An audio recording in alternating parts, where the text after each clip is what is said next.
Assalamualaikum warahmatullahi wabarakatuh. Jangan lupa subscribe ya.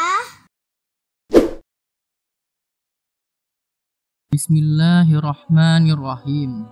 Assalamualaikum warahmatullahi wabarakatuh. Qais bin Sa'ad bin Ubadah radhiyallahu an. Qais bin Sa'ad bin Ubadah, seorang pemuda Ansor, putra dari seorang sahabat dan pemuka kaum Khazraj.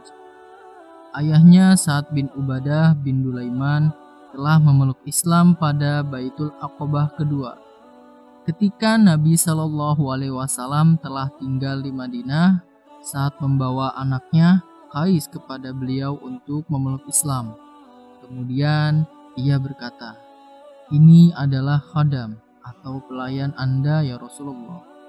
Beliau memandanginya cukup lama, kemudian merangkul dan mendekatkannya pada beliau. Setelah itu ia selalu mendapat tempat yang dekat dengan Rasulullah. Anas bin Malik, seorang sahabat yang juga diserahkan ibunya Ummu Sulaiman untuk menjadi pelayan Rasulullah Shallallahu Alaihi Wasallam, berkata mengenai kedekatan Qais tersebut. Kedudukan Qais bin Sa'ad di sisi Nabi Shallallahu Alaihi Wasallam tak ubahnya seorang ajudan atau pengawal. Qais bin Sa'ad mempunyai kedudukan yang mulia di kalangan kaumnya, sebagaimana kedudukan orang tuanya. Dalam usia mudanya, ia tidak seperti seorang pemuda pada umumnya. Ia telah mewarisi sifat-sifat yang mulia dari keluarganya, terutama sifat dermawan dan pemurah. Karena sifatnya ini, Abu Bakar dan Umar pernah memperbincangkannya. Kalau kita biarkan pemuda ini dengan kedermawanan dan kepemurahannya, pastilah akan tandas atau habis sama sekali kekayaan orang tuanya. Ketika pembicaraan tersebut sampai kepada Sa'ad bin Ubadah, ia berkata, "Siapakah yang dapat membela atau memberi hujah diriku atas Abu Bakar dan Umar?" Diajarkannya anakku bersikap kikir dengan memakai namaku. Pernah Qais memberi pinjaman kepada temannya yang sedang kesulitan dalam jumlah cukup besar. Pada hari yang disepakati untuk membayar, temannya tersebut datang kepadanya untuk membalikan pinjamannya. Tetapi Qais menolaknya sambil berkata, "Kami tidak pernah menerima kembali apa-apa yang telah kami berikan." Ternyata kedermawanan dan pemurah merupakan sifat turun-temurun dari keluarga besarnya. Qais sendiri sejak kecil tinggal bersama kakek buyutnya, Dulaim bin Harisah. Kakek buyutnya ini mempunyai kebiasaan menyuruh seseorang berdiri di tempat ketinggian dan memanggil orang-orang untuk makan siang bersama mereka. Dan di malam harinya, ia menyuruh seseorang menyalakan api sebagai petunjuk bagi musafir dan pejalan malam lainnya, sekaligus mengundang mereka untuk makan malam di tempatnya. Sehingga saat itu sudah menjadi pembicaraan umum. Siapa yang ingin makan lemak dan daging, silahkan mampir ke perkampungan Dulaim bin Harisah. Selain dermawan dan pemurahnya, sifat yang menonjol dari Qais adalah kemampuan untuk berdiplomasi dan menyusun suatu strategi, serta mampu membuat tipu muslihat yang sangat lihai karena kecerdikannya. Sebelum Islam masuk Madinah, ia menjadi seorang yang ditakuti karena kemampuannya tersebut. Siapa saja yang berkonflik dan bermasalah dengan dirinya, pastilah ia akan terkalahkan. Tiada suatu kesulitan dan halangan yang menghadang langkahnya, pastilah ia mampu mencari jalan keluarnya. Setelah memeluk Islam dan mendapat didikan langsung dari Nabi Shallallahu Alaihi Wasallam, karena diserahkan orang tuanya untuk menjadi pelayan beliau, ia membuang jauh semua kebiasaannya tersebut, walau bukan berarti ia kehilangan kecerdikannya. Tetapi kecerdikannya saat itu disempurnakan dengan sifat kebenaran dan kejujuran. Tidak lagi diarahkan untuk kemenangan, kemegahan, keuntungan, dan nilai duniawiyah semata-mata.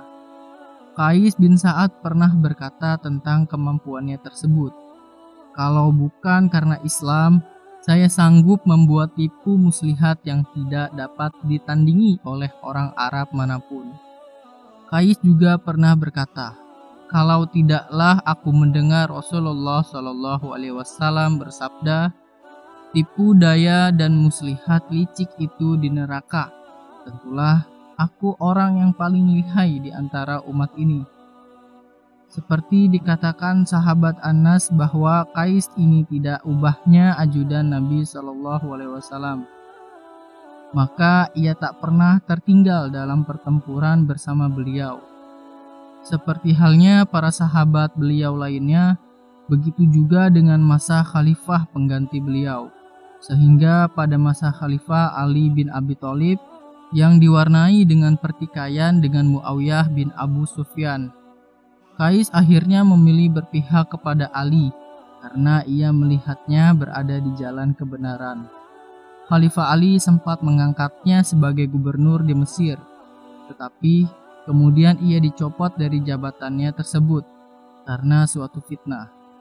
Tidaklah menjadi masalah ia kehilangan jabatan, hanya saja kemudian ia tahu bahwa fitnah yang mengenai dirinya itu merupakan siasat dan muslihat dari Muawiyah sebagai pembalasan karena gagal menarik dirinya menjadi pendukungnya dan memilih berpihak kepada Ali. Bagi Muawiyah, letak geografis Mesir yang tidak jauh dari Syam bisa membahayakan kedudukannya kalau yang menjadi gubernur adalah Qais bin Sa'ad, seorang yang cerdik, ahli strategi, dan sangat lihai dalam tipu muslihat. Sebenarnya amat mudah bagi Qais jika ingin membalas muslihat Muawiyah dengan muslihat pula, tetapi ia tidak melakukannya. Ketika akhirnya pecah beberapa pertempuran, ia berdiri tegak membela Ali. Bahkan ia menjadi pembawa panji kaum Ansor yang berjuang dengan gagah berani tanpa takut mati. Perang Nahrawan, perang Jamal, dan perang Siffin semuanya diikutinya. Pada perang Siffin, ia melihat dengan sangat jelas strategi dan muslihat Muawiyah yang cenderung menghalalkan segala cara. Karena itu, ia sempat merancang strategi dan muslihat balasan yang untuk bisa membinasakan Muawiyah dan pengikut-pengikutnya. Ia berpikir bahwa semua itu dilakukan untuk membela Ali yang memang berada di jalan kebenaran. Tetapi tiba-tiba saja ia teringat akan firman Allah di surat Al-Fatir ayat 43. Dan tipu daya yang jahat itu akan kembali menimpa orang yang merancangnya sendiri. Qais tersentak kaget dan seketika sadar. Dibatalkannya semua rencana yang telah disusunnya. Kemudian ia bertobat, memohon ampun kepada Allah. Kemudian ia berkata, "Demi Allah, seandainya Muawiyah bisa mengalahkan kita dalam peperangan ini, kemenangannya itu bukan karena kepintarannya, tetapi hanyalah karena kesolehan dan ketakwaan kita."